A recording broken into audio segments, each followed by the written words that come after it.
Hey.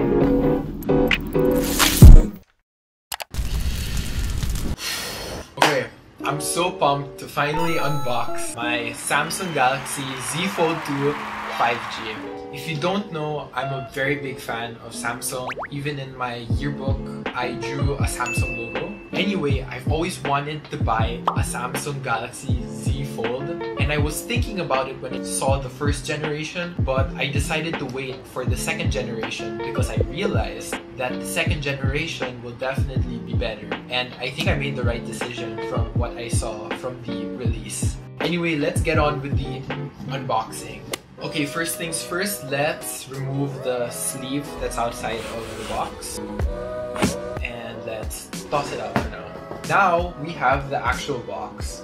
The box imitates how the Fold opens up like a book. So let's open this up. And the first thing that we see is a piece of paper. As you can see, it is in Korean because I got the Korean variant. Let's translate this in English. Change the shape of the future. Introducing Galaxy Z Fold 2 5G. Now we have this. I believe what's inside this is the paperwork. Yes, it is the paperwork. I'm not gonna read that. Who does? Don't toss this out yet because as you can see on the side, it does have the SIM ejector tool. So that'll be useful later when you put our SIM card. Oh wow, now we can finally see the phone. Finally, we have our phone. Usually when you first open the box, there's actually a plastic wrap over this, but I already opened this just to see if everything was working. But for now, let's put this aside, this precious baby, and see what else is inside the box. Next, we have another piece of paper. It just shows the Galaxy Z Premier service. And then lastly, inside the box, we have three things. First, we have our super fast charging plug. And then we have the fast charging cable. And lastly, we have the Samsung AKG headphones. There's nothing more inside the box, so now that we're done with the unboxing, let's get into the phone.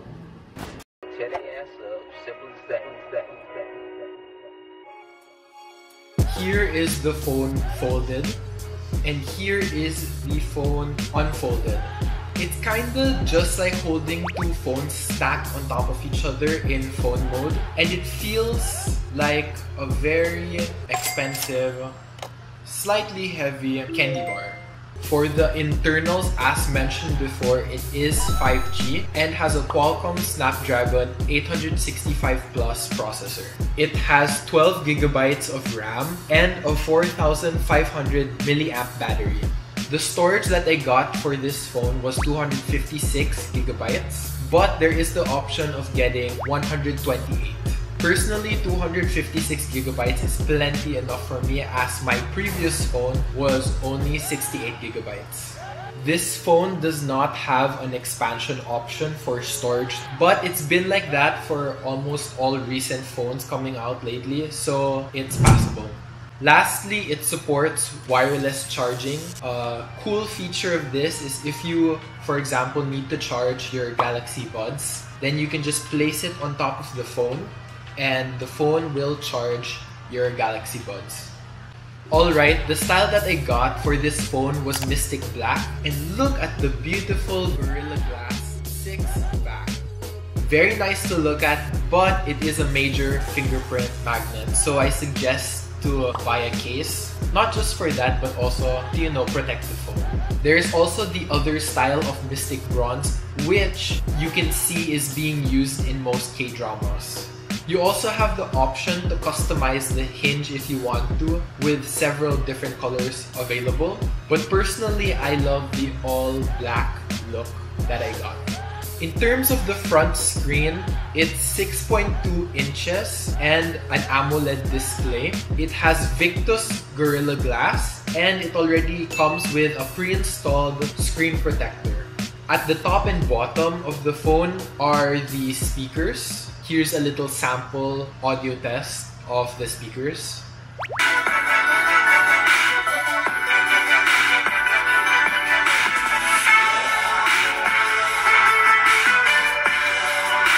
Nice! On the side are the volume rockers, and just below that is the power button with the built-in fingerprint sensor. You can use that to unlock the phone, or you can use Face ID, of course, using the front camera punch hole cutout. Now let's open up this bad boy to the main display. The main display is 7.6 inches AMOLED display with a refresh rate of 120 Hz. Here are some things you should note. Do not press on the screen or the front camera lens with hard, sharp objects. When folding the device, make sure there's no objects inside of it. It's not dust and waterproof. Therefore, I recommend not to take a shower with this. This does have a pre-installed screen protector as well. If you do want to remove the screen protector, they suggest you remove it professionally so that you don't destroy the inner display. But I believe the screen protector is different than the screen protector from the initial release of the phone. From what I heard from other YouTubers, they said it feels very rubbery. But to me, it feels quite normal and it feels fine. As for the crease of the phone, I haven't really noticed it, especially when the device is on. The only times I really notice it is if I'm at a very weird specific angle, then I can see the glare, but it's really not that noticeable. As for the hinge, it feels very durable. I always open this up and close it back, and not once have I had any issues with it. Also, I heard that there are bristles inside to ensure that the dust and the little grimes and dirt don't enter the phone, which is a nice touch. Also, since the hinge is very sturdy, it can open up at different angles, which is a very nice touch. And with this hinge, it will allow you to watch videos in cool ways. As for the cameras on the phone, there are a total of 5. One 10 megapixel camera in the front, one 10 megapixel camera inside, and the triple 12 megapixel camera on the back with 2 times optical zoom and 10 times digital zoom. Here are some sample shots that I took. As for the videos, it can record up to 4K UHD. And with the Flex, you can take pictures and videos using different methods. As for why I got the Fold 2 over the Fold 3, it's because really the Fold 3 doesn't have that many big updates to the phone. A lot of reviewers are actually calling it the Fold 2.1. There are 2 main big updates to the phone. The first one being the Fold 3 will be S Pen compatible. To me, honestly, I've never used a stylus, so that doesn't really matter to me. And the second big update for the Fold 3, the camera will be an in-display camera, which means that you won't see the camera cutout. But the downside to it is that the quality of the pictures will be lessened. Some other updates to the Fold 3 is that the camera will be the exact same as the Fold 2 and the battery will be less than the Fold 2, which is sad. And lastly, to a certain extent, the Fold 3 will be dust and waterproof, but a lot of reviewers said the waterproof part most likely will just be splash proof.